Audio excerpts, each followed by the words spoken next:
reason intelligent people disagree on this subject is because it's so difficult. Everybody wants fiscal virtue, but not quite yet. They're like that guy who felt that way about sex. He was willing to give it up, but not quite yet.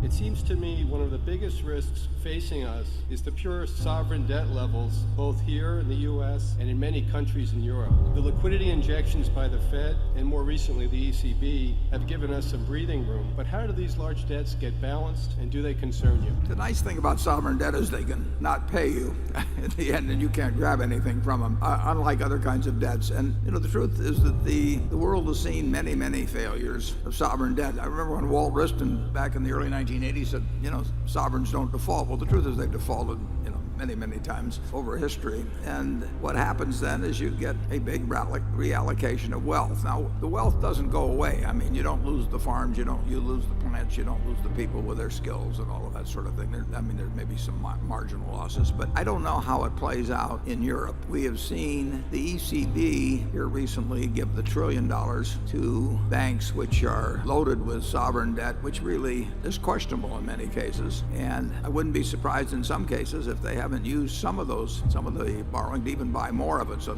it's like giving a guy with a margin account with some perhaps bad assets in it even more money to play with to further leverage themselves up and make an even bigger bet. When they did that at MF or whatever it was, Global, that had a bad ending, it might have a bad ending over there. I would much prefer, a world that was getting its fiscal house in order, including in the United States. The counter argument, of course, is that when you're in a recession or close to it, as some or all of Europe might be, that will feed on itself and be destructive in the same way that it was in the early 30s in the United States. But we have been having in the United States, it's very interesting. We talk about the fact that there was a stimulus bill a few years ago, even though they didn't call it that, and whether it was adequate or inadequate and all that. When the government is operating at a deficit that's 8 to 9% of GDP, that is stimulus on a huge, huge level. You don't call it stimulus, you may not call it, but that is by definition huge fiscal stimulus. So we have been having consistent, huge fiscal stimulus in this country, and we will have to wean ourselves off of that fairly soon. And I think almost leaders of both parties realize that you probably have to get revenues up to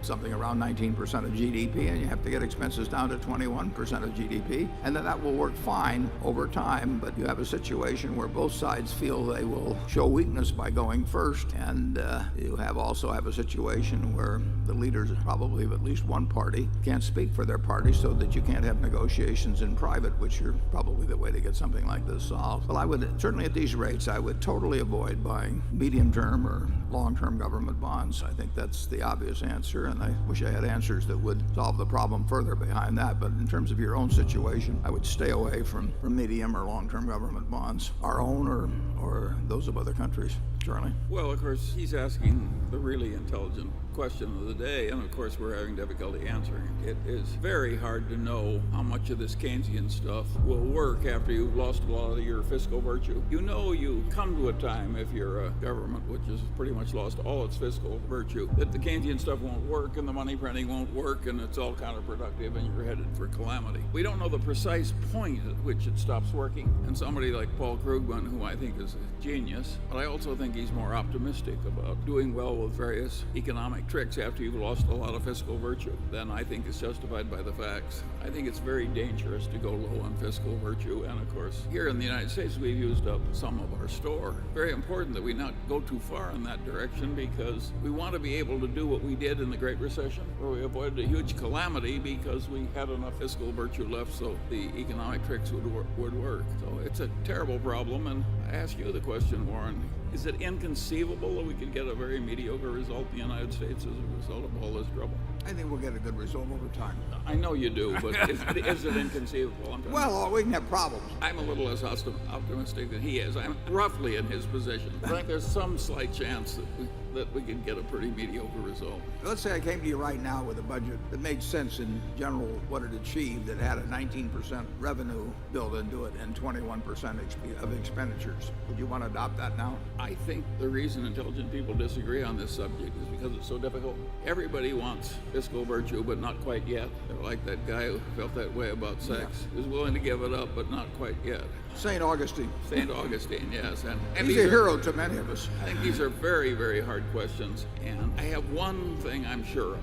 that it is safer if you're going to these deficit financing things to use the money intelligently to build something you're sure to need. That is to just throw it off the end of trains or give it to crooked lawyers. And so I think we all have an interest in making sure that whatever tricks we play are intelligently used, because it will protect our reputation and reality in having this fiscal virtue. I'll let you design the 21% gets expended. Oh, if I were doing it, I would expend it sensibly on infrastructure that I knew we were going to need, and I would have a massive program, and I would have the whole damn country pay more cheerfully, like we were so many Romans in the Punic Wars. One of the Punic Wars, the Romans paid off 2/3 of the war debt before the war was over. That's our of campaign country. slogan, folks. Punic Wars again. But the answer is, I think we do need more sacrifice. I think we need more patriotism. We need more sensible ways of spending money, and we need more civilized politics. But it's still a hard question. I think we should go on to an easier one. Warren's not strained, but I'm at my limit.